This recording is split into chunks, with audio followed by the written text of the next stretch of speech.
ಎಲ್ಲ ದೇವ ಜನರಿಗೂ ಕ್ರಿಸ್ತ ಯೇಸುವಿನ ನಾಮದಲ್ಲಿ ವಂದನೆಗಳು. ಪ್ರಿಯ ದೇವ ಮಕ್ಕಳೇ, ಹೇಗಿದ್ದೀರಿ?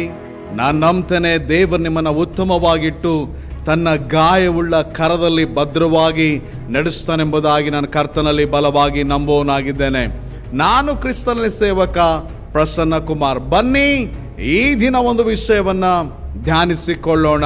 ಪ್ರಿಯ ದೇವ ಮಕ್ಕಳೇ, ನಮ್ಮ ಬೈಬಲ್ ಅನ್ನ ರೋಮಾಪುರದವರಿಗೆ ಬರೆದ ಪತ್ರಿಕೆ 4ನೇ ಅಧ್ಯಾಯದ 17ನೇ ವಚನದಿಂದ 21ನೇ ವಚನಕ್ಕೆ ತಿರುಗಿಸಬೇಕೆಂಬುದಾಗಿ ಪ್ರೀತಿಯಿಂದ ಮನವಿ ಮಾಡುವನಾಗಿದ್ದೇನೆ. ಪ್ರಿಯ ದೇವ ಮಕ್ಕಳೇ, ಕೊಂಚ ಸಮಯ ದೇವರ ವಾಕ್ಯದ ಮುಂದೆ ನಿಮ್ಮನ್ನು ನೀವು ಕಾದುಕೊಳ್ಳ್ರಿ. ಯಾಕಂದ್ರೆ ದೇವರ ವಾಕ್ಯದ ವಿವರಣೆಯು ನಿಮ್ಮ ಜೀವನದಲ್ಲಿ ಪ್ರಕಟಣೆಯೋಪಾದಿಯಲ್ಲಿ ಬಂದು ನಿಮ್ಮ ಜೀವಿತಗಳನ್ನ ಮಾರ್ಪಡಿಸುವಂಥದ್ದಾಗಿದೆ, ನಿಮ್ಮ ಜೀವಿತಗಳನ್ನ ಕಟ್ಟುವಂಥದ್ದಾಗಿದೆ, ನಿಮ್ಮ ಜೀವಿತಕ್ಕೆ ಆಶೀರ್ವಾದವಾಗಿ ಬದಲಾಗುವಂಥದ್ದಾಗಿದೆ. ಹಾಗಾಗಿ ಕೊಂಚ ಸಮಯ ದೇವರ ವಾಕ್ಯದ ಮುಂದೆ ನಿಮ್ಮನ್ನು ನೀವು ಕಾದುಕೊಳ್ಳಬೇಕೆಂಬುದಾಗಿ ಪ್ರೀತಿಯಿಂದ ಮನವಿ ಮಾಡುವವನಾಗಿದ್ದೇನೆ.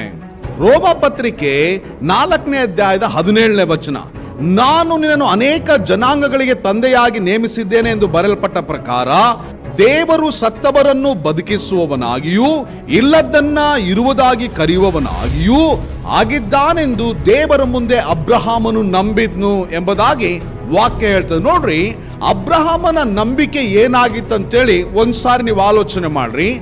ದೇವರು ಅವನಿಗೆ ಹೇಳಿದ್ರು, ನಿನ್ನ ಅನೇಕ ಜನಾಂಗಗಳಿಗೆ ತಂದೆಯನ್ನಾಗಿ ಮಾಡ್ತೇನೆ ಅಂತೇಳಿ ಆದಿಕಾಂಡ ಪುಸ್ತಕ 12ನೇ ಅಧ್ಯಾಯದ 1, 2, 3ನೇ ವಚನದಲ್ಲಿ ದೇವರು ಮಾತಾಡಿದ್ರು. ಜಾಗ್ರತೆ ಕೇಳಿಸ್ಕೊಳ್ರಿ.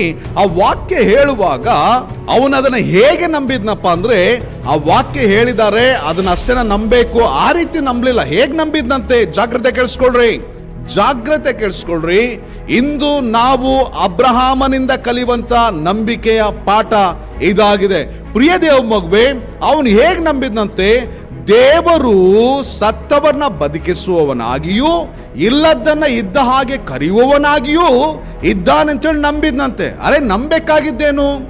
ನಿನಗೆ ಸಂತಾನ ಕೊಡ್ತೀನಿ, ನಿನಗೆ ದೊಡ್ಡ ಜನಾಂಗ ಮಾಡ್ತೀನಿ ಅಂತ ಹೇಳಿದಾಗ ಅದನ್ನ ನಂಬಿದ್ರೆ ಸಾಕಿತ್ತು. ಆದ್ರೆ ಅವನು ಹಾಗೆ ಮಾಡಲಿಲ್ಲ, ಇನ್ನೂ ಹೆಚ್ಚಾದನ್ನ ನಂಬಿದ. ಪ್ರಿಯ ದೇವ ಮಗುವೆ, ನಂಬಿಕೆ ಯಾವಾಗಲೂ ನಮ್ಮನ್ನ ಅದೇ ರೀತಿಯಲ್ಲಿ ನಡೆಸುವಂಥದ್ದಾಗಿದೆ. ಅಬ್ರಹಾಮನ ನಂಬಿಕೆ ಯಾವಾಗಲೂ ಹೇಗಿತ್ತಪ್ಪ ಅಂದ್ರೆ, ಅವನ ಕೊರತೆ ಒಳಗೆ ಕೊರತೆಯ ಮೇಲೆ ನಂಬಿಕೆ ಇಡುವುದಕ್ಕಿಂತ ಹೆಚ್ಚಾಗಿ ದೇವರ ಮೇಲೆ ಹೆಚ್ಚಾದ ನಂಬಿಕೆ ಇತ್ತು. ಪ್ರಿಯ ದೇವ ಮಗುವೆ, ನೀವು ಮತ್ತು ನಾನು ಕೊರತೆಗಳು ಬಂದಾಗ, ಸಮಸ್ಯೆಗಳು ಬಂದಾಗ, ಹೋರಾಟಗಳು ಬಂದಾಗ ನಂಬಿಕೆ ವಿಷಯದಲ್ಲಿ ಬಿದ್ದು ಹೋಗ್ತೇವೆ. ಆದ್ರೆ ನಾವು ಅಬ್ರಹಾಮನ ಹಾಗೆ ನಾವೇನಾಗಬೇಕು? ಕೊರತೆಗಳ ಕಡೆ ಗಮನ ಕೊಡದೆ ನಾವು ದೇವರ ಮೇಲಾದ ನಂಬಿಕೆ ಕಡೆಗೆ ಗಮನ ಕೊಟ್ಟು ಅದಕ್ಕಾಗಿಯೇ ನಾವು ಜೀವಿಸುವಂತವರಾಗಿರಬೇಕು. ನಾವು ಹಾಗೆ ರೋಮ ಪತ್ರಿಕೆ 4:18 ಹೋಗುವಾಗ, ಅವನು ತಾನು ಅನೇಕ ಜನಾಂಗಗಳಿಗೆ ತಂದೆಯಾಗಿರುವನೆಂಬ ನಿರೀಕ್ಷೆಗೆ ಆಸ್ಪದವಿಲ್ಲದಿರುವಾಗಲೂ ನಿನ್ನ ಸಂತಾನವು ಈಗಾಗುವುದೆಂದು ಹೇಳಲ್ಪಟ್ಟಂತೆ ನಿರೀಕ್ಷಿಸಿ ನಂಬಿದ್ನು. ನೋಡ್ರಿ, ಜಾಗ್ರತೆ ಕೇಳಿಸ್ಕೊಳ್ರಿ.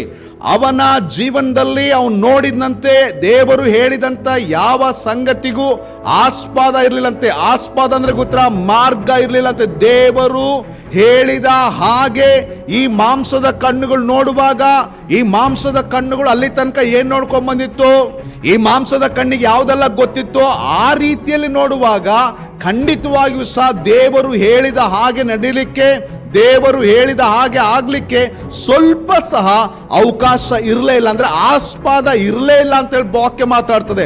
ಆಸ್ಪದ ಇಲ್ಲದಿರುವಾಗಲೂ ಅಂತೇಳಿ ಮಾತಾಡ್ತದೆ. ಅಂದ್ರೆ ಆಸ್ಪದ ಇರಲೇ ಇಲ್ಲ. ದೇವರು ಹೇಳಿದ್ ನೆರವೇರೋದಕ್ಕೋಸ್ಕರ ಆಸ್ಪದ ಅವನೊಳಗಿರ್ಲಿಲ್ಲ. ಆದ್ರೆ ಅವನೇನ್ ಮಾಡ್ದ ಗೊತ್ತಾರೆ ನಿಮಗೆ? ನೋಡ್ರಿ, ಅವನು 17ನೇ ವಚನದಲ್ಲಿ ನಂಬಿದ. 18ನೇ ವಚನಕ್ಕೆ ಬಂದಾಗ ನಿರೀಕ್ಷಿಸಿ ನಂಬಿದ್ನಂತೆ. ನೋಡ್ರಿ, ನಂಬಿಕೆ ಅಂದ್ರೆ ಆಗ್ತದೆ ಎಂಬುದಾಗಿ ಹೇಳುವಂಥದ್ದು. ನಿರೀಕ್ಷೆ ಅಂದ್ರೆ ಏನೇ ಸಮಸ್ಯೆಗಳಿದ್ರು ಆ ಸಮಸ್ಯೆಗಳನ್ನ ನಂಬದೆ, ಈ ಸಮಸ್ಯೆ ಹಾಗೆ ನಾನು ಆಗ್ತೀನಿ ಅಂತೇಳಿ ನಂಬದೆ, ನಾನು ಉನ್ನತವಾಗಿ ಆಗ್ತೇನೆ, ನಾನು ಚೆನ್ನಾಗಿ ಆಗ್ತೇನೆ ಅಂತ ಹೇಳೋದೇ ನಿರೀಕ್ಷೆ ಆಗಿರ್ತದೆ. ಈಗ ನಾನು ಚೆನ್ನಾಗಿ ಆಗ್ತೀನಿ ಅಂತ ಹೇಳಿ ಬರೀ ನಿರೀಕ್ಷಿಸಲಿಲ್ಲ, ಅವನು ಮತ್ತೆ ನಂಬಿದ. ಏನಂತೇಳಿ? ಇದು ಹಾಗೆ ಆಗ್ತದೆ, ಇದು ಹಾಗೆ ಆಗ್ತದೆ. ಪ್ರಿಯ ದೇವ ಮಗುವೆ, ಇವತ್ತು ನೀವು ಆಲೋಚನೆ ಮಾಡ್ರಿ. ನಾವು ಒಂದು ವೇಳೆ ದೇವರು ಹೇಳಿದ ವಾಕ್ಯಗಳು ನಮ್ಮ ಜೀವನದಲ್ಲಿ ನೆರವೇರಬೇಕಾದ್ರೆ ನಾವು ಸುತ್ತಮುತ್ತ ಮಾರ್ಗಗಳು ನೋಡ್ತೇವೆ. ಯಾವುದಾದ್ರೂ ಮಾರ್ಗ ಇದೆಯಾ, ನೆರವೇರ್ತದ, ಹೇಗೆ ಎಂತು ಅಂತೇಳಿ. ಒಂದು ವೇಳೆ ಯಾವುದೇ ಮಾರ್ಗ ಇರಲಿಲ್ಲ ಅಂತ ಇಟ್ಕೊಳ್ರಿ, ಆಗ ನಾವೇನ್ ಮಾಡ್ಬಿಡ್ತೀವಿ, ನಾವು ನಂಬಿದ್ದನ್ನ ಕೈ ಬಿಟ್ಟು ಹೋಗ್ಬಿಡ್ತೀವಿ. ಆದ್ರೆ ಅಬ್ರಹಾಮನು ಆಗ ಮಾಡಲಿಲ್ಲ. ಅವನಿಗೆ ದೇವರು ಹೇಳಿದ್ದು ನೆರವೇರೋದಕ್ಕೋಸ್ಕರ ಆಸ್ಪದ ಇಲ್ಲದೆ ಇದ್ದಾಗ್ಯೂ ಸಹ ಅವನು ನಿರೀಕ್ಷಿಸಿ ನಂಬಿದ್ನು ಎಂಬುದಾಗಿ ರೋಮ 4:18 ಹೇಳಲ್ಪಟ್ಟಿದೆ. ರೋಮ ಪತ್ರಿಕೆ 4ನೇ ಅಧ್ಯಾಯದ 19-20 ವಚನವನ್ನು ನಾವು ನೋಡಿಕೊಳ್ಳೋಣ್ರಿ. ಅವನು ಹೆಚ್ಚು ಕಡಿಮೆ 100 ವರ್ಷದವನಾಗಿದ್ದು ತನ್ನ ದೇಹವು ಆಗಲೇ ಮೃತ ಪ್ರಾಯವಾಯಿತೆಂದು, ಸಾರಳಿಗೆ ಗರ್ಭಕಾಲ ಕಳೆದು ಹೋಯಿತೆಂದು ಯೋಚಿಸಿದ್ನು ಅಂತೇಳಿ ವಾಕ್ಯ ಹೇಳ್ತದೆ. ಹಾಗಾದ್ರೆ ಖಂಡಿತವಾಗ್ಲೂ ಅವನೇನು, ಅವನ ಹೆಂಡತಿಯೇನು, ಇದನ್ನು ಸಹ ಯೋಚನೆ ಮಾಡಿದ್ದಾನೆ. ದೇವರೇನೋ ಹೇಳ್ಬಿಟ್ರು, ಅವನೇನು ಮತ್ತೆ ಅವನ ಹೆಂಡತಿ ಏನಂತೇಳಿ ಎಲ್ಲ ಯೋಚನೆ ಮಾಡಿ ಆದ್ಮೇಲೆ ಅಲ್ಲಿ ವಾಕ್ಯ ಮುಂದೆ ಹೇಳ್ತದೆ, ಆದಾಗ್ಯೂ ಅವನಿಗೆ 100 ವಯಸ್ಸಾಗಿದೆ ಅಂತ ಗೊತ್ತಿದ್ರು ಸಹ, ಅವನ ಹೆಂಡತಿಗೆ ಸಾಯುವಂತ ಅಥವಾ ಮುದಿಪ್ರಾಯ ಆಗಿದೆ, ಮೃತಪ್ರಾಯ ಆಗಿದೆ ಅಂತೇಳಿ ಗೊತ್ತಿದ್ರು ಸಹ, ಆದಾಗ್ಯೂ ಅವನು ಅಪನಂಬಿಕೆಯಿಂದ ಚಂಚಲನಾಗಲಿಲ್ಲ. ದೇವರು ಮಾಡಿದ ವಾಗ್ದಾನದ ವಿಷಯದಲ್ಲಿ ಅವನು ಅಪನಂಬಿಕೆಯಿಂದ ಚಂಚಲನಾಗಲಿಲ್ಲ. ಹಾಗಾದ್ರೆ ಅವನೇನ್ ಮಾಡಿದ? ಆದರೆ ದೇವರನ್ನ ಘನಪಡಿಸುವವನಾಗಿ, ದೃಢ ನಂಬಿಕೆ ಉಳ್ಳವನಾಗಿ ದೇವರನ್ನ ಘನಪಡಿಸಿದ್ನು, ದೃಢ ನಂಬಿಕೆ ಉಳ್ಳವನಾದ್ನು ಅಂತೇಳಿ ವಾಕ್ಯ ಮಾತಾಡ್ತದೆ. ಹಾಗಾದ್ರೆ ಅಪನಂಬಿಕೆ ಚಂಚಲತೆಯನ್ನು ತರ್ತದೆ. ಅಪನಂಬಿಕೆಯಿಂದ ಅವನು ಚಂಚಲನಾಗ್ಲಿಲ್ಲ ಅಂತೆ, ಅದಕ್ಕೂ ಬದಲಾಗಿ ಅವನೇನ್ ಮಾಡಿದ್ನಂತೆ, ಅವನಿಗೆ ದೇಹದಲ್ಲಿ ಶಕ್ತಿ ಇಲ್ಲದೆ ಹೋದ್ರು ಸಹ, ಅವನಿಗೆ 100 ವಯಸ್ಸಾದ್ರು, ಅವನ ಹೆಂಡತಿಗೆ ಸಾಯುವ ವಯಸ್ಸಾದ್ರು, ಗರ್ಭಕಾಲ ನಿಂತೋಗಿದ್ರು ಸಹ, ಅದನ್ನ ಯೋಚನೆ ಮಾಡಿದ್ರು ಸಹ ಅವನು ಹೀಗೆ ಅಂದ್ಕೊಂಡಂತೆ, ಅದಾಗಿದ್ರು ಪರವಾಗಿಲ್ಲ, ನಾನು ದೇವರು ಹೇಳಿದ್ದು ಆಗಲ್ಲ ಅಂತೇಳಿ ಮಾತ್ರ ನಾನು ಅಪನಂಬಿಕೆ ಪಡಲ್ಲ, ನಾನು ದೃಢವಾಗಿ ದೇವರು ಹೇಳಿದ್ದಾಗ್ತ ಅಂತೇಳಿ ನಂಬ್ತೇನೆಂಬುದಾಗಿ ಅಬ್ರಹಾಮನು ಹೇಳ್ತಾನೆ. ಪ್ರಿಯ ದೇವ ಮಗುವೆ, ನಿಮಗೂ ಮತ್ತು ನನಗೂ ಇವತ್ತು ಒಂದು ದೊಡ್ಡ ಪಾಠ. ಯಾಕಂತ ಹೇಳಿದ್ರೆ, ನಾವು ದೇವರು ಹೇಳಿದ್ದು ನೆರವೇರ್ಲಿಕ್ಕೆ ನಮ್ಮ ಜೀವನದಲ್ಲಿ ಯಾವುದಾದ್ರೂ ಮಾರ್ಗ, ಆಸ್ಪದ ಅಥವಾ ಬಲ ಇಲ್ಲದೆ ಹೋದ್ರೆ ನಾವು ಬೇಗನೆ ನಾವು ನಂಬಿದ ನಂಬಿಕೆಯನ್ನು ಬಿಟ್ಬಿಡ್ತೇವೆ. ಆದ್ರೆ ಅಬ್ರಹಾಮನ ಆಗಿರಲಿಲ್ಲ. 21ನೇ ವಚನ ಅಲ್ಲಿ ಹೀಗೆ ಹೇಳ್ತದೆ, ಆತನು ತನ್ನ ವಾಗ್ದಾನವನ್ನು ನೆರವೇರಿಸುವುದಕ್ಕೆ ಸಮರ್ಥನೆಂದು ಪೂರ ಭರವಸೆಯುಳ್ಳವನಾಗಿದ್ದಂತೆ. ಇಂದು ಅಬ್ರಹಾಮನಿಂದ ನೀವು ಮತ್ತು ನಾನು ಕಲಿಯುವಂತ ಪಾಠ ಏನ್ ಗೊತ್ತಾ? ಏನೇ ಆಗಿದ್ರು ಸಹ ನಂಬಿಕೆ ವಿಷಯದಲ್ಲಿ ಹೇಗಿರ್ಬೇಕಂತೇಳಿ ಅಬ್ರಹಾಮನು ರೋಮ ಪತ್ರಿಕೆ 4ನೇ ಅಧ್ಯಾಯದ 17ನೇ ವಚನದಿಂದ 21ನೇ ವಚನ ತನಕ ನಮಗೆ ಸ್ಪಷ್ಟವಾಗಿ ಕಲಿಸುವವನಾಗಿದ್ದಾನೆ. ಪ್ರಿಯ ದೇವ ಮಗುವೆ, ಅಬ್ರಹಾಮನಂತ ನಂಬಿಕೆ ನಾವು ಇರಬೇಕು. ಅಬ್ರಹಾಮನಿಗೆ ದೇವ್ರು ಹೇಳಿದಾಗ ಅವನು ಬರೀ ದೇವ್ರು ಹೇಳಿದ್ದನ್ನು ಮಾತ್ರ ನಂಬಲಿಲ್ಲ. ಅವನು ಏನ್ ನಂಬಿದ? ದೇವರು ಸತ್ತವನ್ನ ಬದುಕಿಸುವವನಾಗಿಯೂ ಇಲ್ಲದನ್ನ ಇದ್ದ ಕರೆಯುವನಾಗಿದ್ದಾನೆ ಅಂತೇಳಿ ನಂಬಿದ. ಅದು ನಂಬೇಕಾದ ಅವಶ್ಯಕತೆ ಇರಲಿಲ್ಲ. ತನಗೆ ಬೇಕಾದನ್ನ ಕೊಡ್ತಾನಂತೇಳಿ ನಂಬಿದ್ರೆ ಸಾಕಿತ್ತು. ಅವನು ಅದಕ್ಕಿಂತ ಹೆಚ್ಚಾದನ್ನ ನಂಬಿದ. ಹಾಗೆ ನಾವು ನೋಡುವಾಗ ದೇವರು ಅವನು ಹೇಳಿದಂತ ವಿಷಯ ನೆರವೇರೋದಕ್ಕೆ ಯಾವುದೇ ಆಸ್ಪದ ಇಲ್ಲದಿದ್ದಾಗಲೂ ಸಹ ಅವನು ನಿರೀಕ್ಷಿಸಿ ನಂಬಿದಂತೆ. ಯಾವ ದಾರಿ ಇಲ್ಲದೆ ಇದ್ದಾಗಲೂ ಸಹ ಅವನು ನಿರೀಕ್ಷಿಸಿ ನಂಬಿದಂತೆ. ಹಾಗೆ ನಾವು ನೋಡ್ತೀವಿ ಏನಪ್ಪಾ ಅಂತ ಹೇಳಿದ್ರೆ, ಅವನು ತನ್ನ ದೇಹವನ್ನು ನೋಡ್ಕೊಂಡಂತೆ, ತನಗೆ 100 ವಯಸ್ಸಾಗ್ಬಿಟ್ಟಿದೆ ಅಂತ ಹೇಳಿ, ತನ್ನ ಹೆಂಡತಿಯನ್ನು ನೋಡಿದಂತೆ, ಆಕೆ ಗರ್ಭಕಾಲ ನಿಂತು ಹೋಗಿದೆ ಅಂತ ಹೇಳಿ, ಇದೆಲ್ಲ ಆದಾಗ್ಯೂ ಸಹ ಅವನ ಅಪನಂಬಿಕೆಯಿಂದ ಚಂಚಲನಾಗ್ಲಿಲ್ಲ ಅಂತ. ಏನಾದಂತೆ? ದೃಢ ನಂಬಿಕೆ ಉಳ್ಳವನಾದಂತೆ. ದೇವರು ಹೇಳಿದ್ದ ನೆರವೇರಿಸಲಿಕ್ಕೆ ಪೂರ ಸಮರ್ಥನಂತೇಳಿ ದೇವರನ್ನ ಪೂರ್ತಿಯಾಗಿ ನಂಬಿದಂತೆ. ಹಾಗಾದ್ರೆ ಇವತ್ತು ನೀವು ಮತ್ತು ನಾನು ಇಂಥ ನಂಬಿಕೆಯುಳ್ಳ ಜೀವಿತವನ್ನು ನಾವು ಜೀವಿಸಬೇಕಾಗಿದೆ.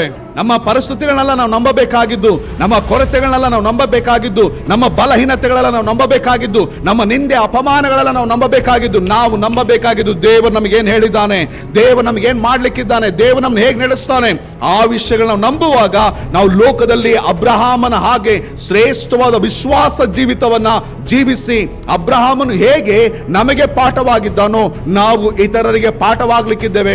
ಇದನ್ನ ಮಾತ್ರ ನೀನು ಮರಿಲೇಬೇಡ. ಬನ್ನಿ ಪ್ರಾರ್ಥನೆ ಮಾಡಿಕೊಳ್ಳೋಣ. ಪ್ರೀತಿ ಉಳ್ಳ ದೇವರೇ, ನಿನ್ನ ನಂಬಿಕೆಯಲ್ಲಿ ನಾವು ನಿಂತು ಇತರರಿಗೆ ಪಾಠವಾಗ್ಲಿಕ್ಕೆ ನಮ್ಮ ನಡೆಸಪ್ಪ, ಇತರರಿಗೆ ಸಾಕ್ಷಿಯಾಗಿರ್ಲಿಕ್ಕೆ ನಮ್ಮ ನಡೆಸು ಕರ್ತನೆ. ಹೇಗೆ ಅಬ್ರಹಾಮನು ಸಾಕ್ಷಿಯಾಗಿದ್ನೋ ಹಾಗೆ ನಾವು ಸಹ ಸಾಕ್ಷಿಯಾಗಿರ್ಲಿಕ್ಕೆ ನಮ್ಮನ್ನು ಬಲಪಡಿಸು ಕರ್ತನೆ. ನಿನ್ನ ಆಶೀರ್ವಾದ, ನಿನ್ನ ಕೃಪೆ, ನಿನ್ನ ಕಟಾಕ್ಷದಿಂದ ನಮ್ಮನ್ನು ತುಂಬಿಸಿ ನಿನ್ನ ಬಲವುಳ್ಳ ಕರದಲ್ಲಿ ನಮ್ಮ ನಡೆಯ ಮಾಡುದೇ ಬರೇ. ನಮ್ಮನ್ನ ಕೈ ಬಿಡುವ ದೇವನಿನಲ್ಲ, ನಮ್ಮನ್ನು ತೊರೆದು ಬಿಡುವ ದೇವನಿನಲ್ಲ. ನಮ್ಮನ್ನು ಆಶೀರ್ವದಿಸದಕ್ಕಾಗಿ ಸ್ತೋತ್ರ ಮಾಡುತ್ತೇವೆ. ನೀನು ಮಾಡಿದ ಎಲ್ಲಾ ಮೇಲೆಗಳಿಗಾಗಿ, ಉಪಕಾರಗಳಿಗಾಗಿ ಕೋಟಿ ಕೋಟಿ ವಂದನೆಗಳು ಸಲ್ಲಿಸ್ತಾ ಯೇಸು ಕರ್ತನ ಹೆಸರಿನಲ್ಲಿ ಬೇಡ್ತೇವೆ. ಪರಲೋಕದ ತಂದೆ. ಆಮೇನ್, ಆಮೇನ್, ಆಮೇನ್. ಎಲ್ಲರಿಗೂ ಪ್ರೈಸ್ ದಿ ಲಾರ್ಡ್. ದೇವರು ನಿಮ್ಮನ್ನ ಆಶೀರ್ವದಿಸಲಿ.